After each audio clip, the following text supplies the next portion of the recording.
ශ්‍රී ලංකාවේ බුද්ධාගමිකයින්ට බෙහෙවින්ම වැදගත් පූජස්ථානයක් ලෙස මහනුවර දළදා මාලිගය හඳුන්වන්නට පුළුවන්. ශ්‍රී ලංකාව පාලනය කළ මහා රජවරුන්ගේ අභිමානවත් සංකේතයක් ලෙස බුදුන් වහන්සේගේ දන්ත ධාතුන් වහන්සේ එහි රැඳී ඇති නිසා දළදා වහන්සේ යන නාමය ලැබී තිබෙනවා. ක්‍රිස්තු වර්ෂයෙන් 4 වන සියවසේදී පළමු වරට ශ්‍රී ලංකාවට වැඩම වූ ධාතුන් වහන්සේ කාලයත් සමග රජවරුන් විසින් විවිධ ස්ථානවල රැඳවීමට ලක් කළා. දන්ත ධාතුව රැඳවීම රජකම හා බලය එක්සත් කළ ධර්මය සුරකීමේ සංකේතයක් ලෙස රජකමක් පැවැත්වීමට අවසර ලාභය ලෙස මහනුවර පුරාණ ශිල්ප නිර්මාණ වලින් සමන් පුරා විද්‍යාත්මක වටිනාකමක් සහිත ලෝක උරුමයක් ලෙස දේශීය හා විදේශීය සංචාරකයින්ගේ විශාල ආකර්ෂණයක් ලබා දළදා වහන්සේට වාර්ෂික ඇසළ පෙරහැරක් පවත්වනු ලබනවා.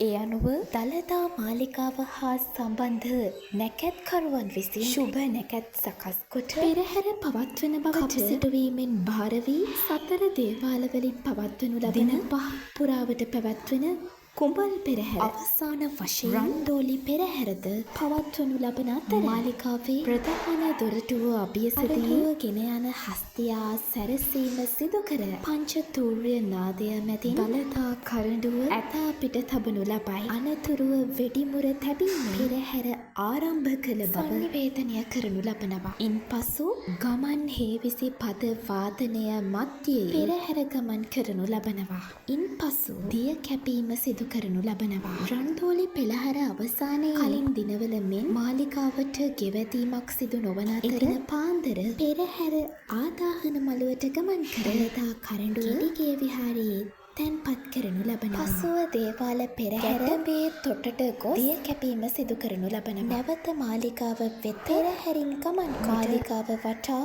3 වරක් පැදකුණු කොට පෙරහැර අවසන් කිරීම සිදු කරනු ලබනවා.